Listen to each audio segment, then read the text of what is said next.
Hey guys, this is the Prosperity Professor here, Ryan Stone, and I'm here with another amazing entrepreneur and business person.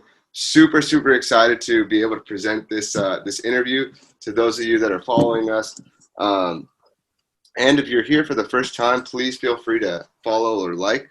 We give financial tips on the daily to make sure you can maximize your net worth. This is Monica Thomas. I'm super excited. Hey, Monica, how are you? I'm great. How are you? I'm wonderful. I'm so stoked to be here because you've been doing amazing things over the past few years that I've known you. Just continued growth, and I am obsessed with the success principle. What makes regular people successful? And you show it every single time. Even when you're faced with challenges, you overcome them. And I'm just really excited to get your story, or at least part of it, on tape and out to people because it's inspiring. So, yeah, let's get to it. Just for those that don't know, I've known you obviously for a few years now. We've worked together on many projects, helping people with their finances. But for those that don't know, who are you and what do you do? Well, first off, I just want to thank you so much for inviting me on this call this morning. I mean, I have so much respect for you, Ryan. Like, you are truly like out here helping so many families, helping so many people, and the passion that you have for education in this financial literacy vehicle, it's so powerful. So I just wanted to thank you for inviting me on this call today, and obviously we'll get straight to it. But I value, everything that you do, your beliefs, everything, that you've been doing with family. So thank you so much. Oh, yeah, absolutely.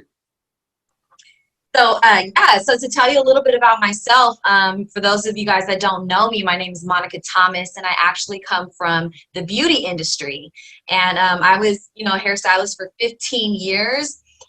Loved helping people, loved making, people beautiful. But there was one thing that I definitely was lacking, and it was financial literacy.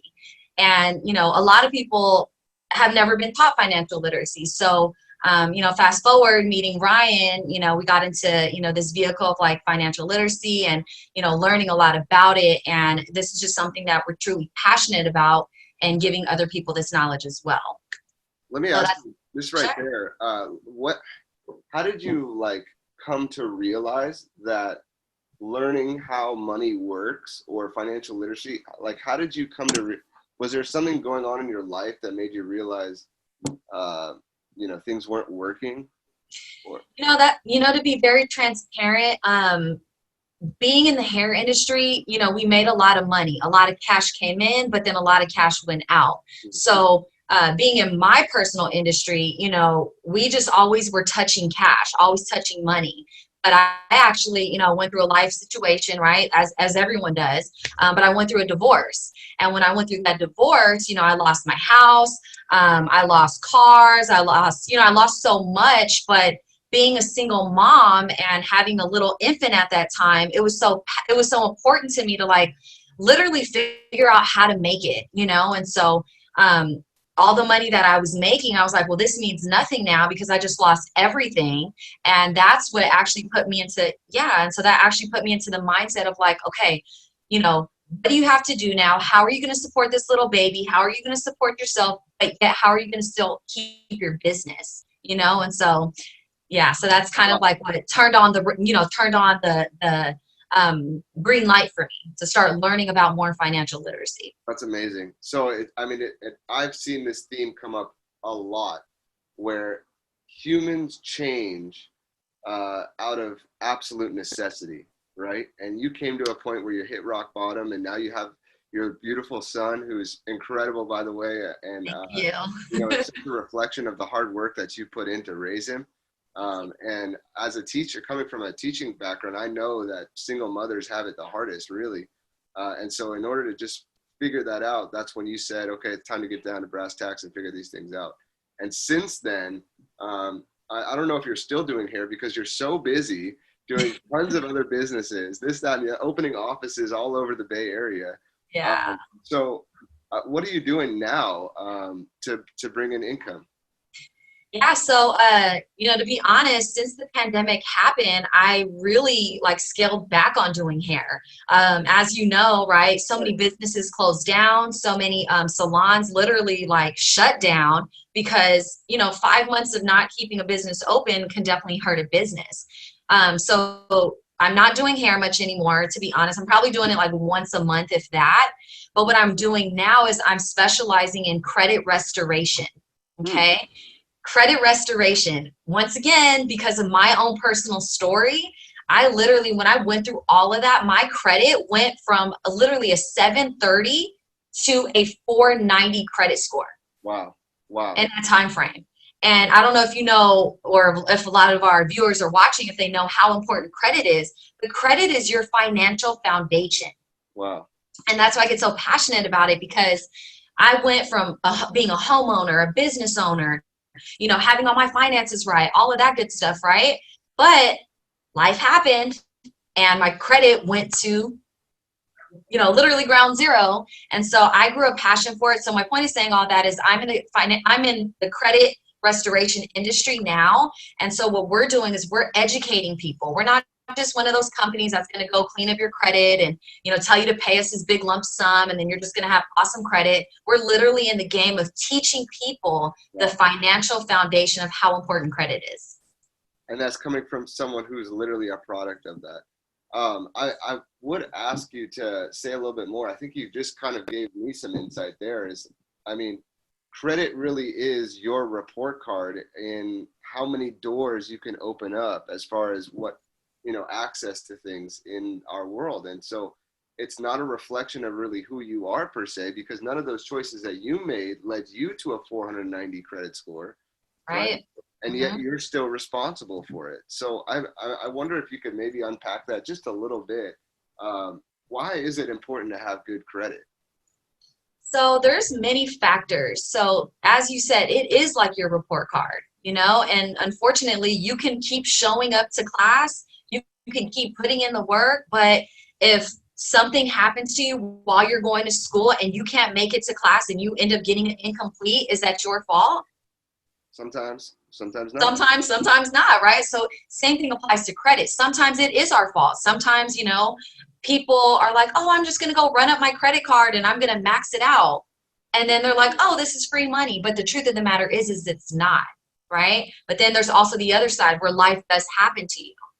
This pandemic happened to a lot of people in general, lost their homes, lost their cars. They had to max out their credit cards because they were out of, work. So to go back to that, credit is everything. One late payment, one collection can drop your score 130 points. So you can be in the 700s and drop down to literally the 500s because of Wow. one missed payment, one collection. That's how important credit is, and also too, I'll kind of throw this, also this extra information out there. But when you ever go apply for a job, right, whether it's government or, Google or Facebook, they actually run your credit now. And that's yeah. And it's interesting too, because, okay, so you could be an amazing person, you could be this amazing parent, but at the end of the day, because life happened to you, you get denied a good job, a good opportunity for your future, because they're looking at you as like that's your character, right? But it's not your character. Life could have happened to you. Wow. That reminds me of that Black Mirror episode where it's like, I mean, or Chinese social credit. I mean, it's insane but on the flip side, if you have high credit, your mortgage payments are lower. You have access to easier loans. Like the doors just open up. So it's a positive and negative, and exponential in both degrees, right? I mean, Exactly. that's really incredible that you yourself were hindered by this process. You learned about it, and now you're trying to give back to others. And I'm just moved by that, and that's incredible. Yeah, thank you. And so, it's powerful. It is powerful. So I noticed another thing that you mentioned there, and I think a lot of people could really benefit from maybe you saying a little bit more about this.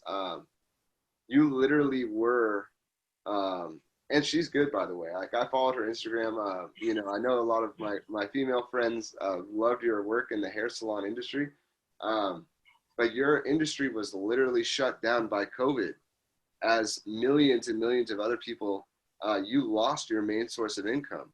And so, what kind of advice, and I've also seen you in multiple other businesses, different kinds of ways to make money. I mean, you got to make ends meet, right? But I think what I've noticed is there's a lot of really good people out there right now who are incredibly passionate, super skilled, love to help people. But at the same time, they just are still struggling. And it's tough for them to make ends meet or pay all their bills on time. So what advice would you give those people? You being you, what advice could you give those people to, maybe pivot into something else? I have to say, even though this pandemic has been very like stressful and it's been just crazy, right? It's been a roller coaster for a lot of different people, like a lot of people in general.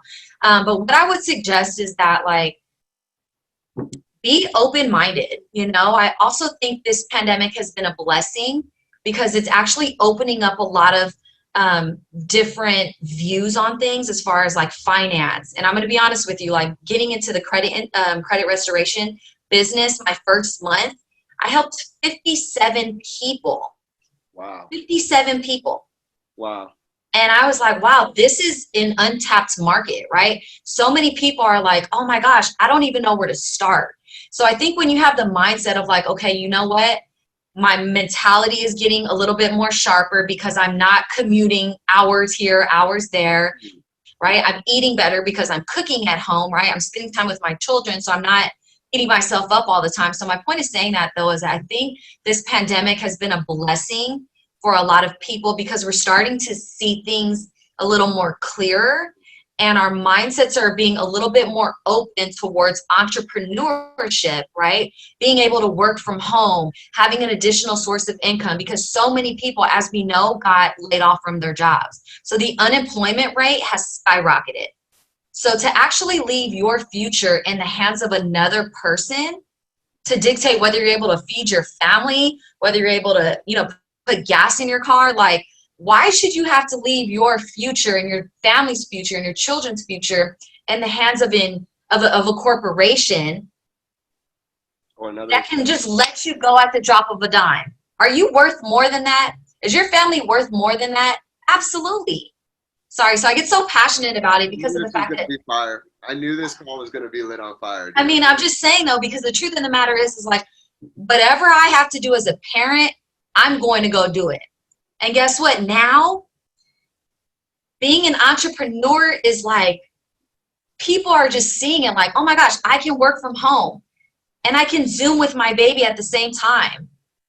So sorry, just to get back to like focus, it's just a powerful, powerful, powerful time where things are opening up. God's opening up doors now, and he's actually opening up our eyes to see a lot more benefit in being an entrepreneur.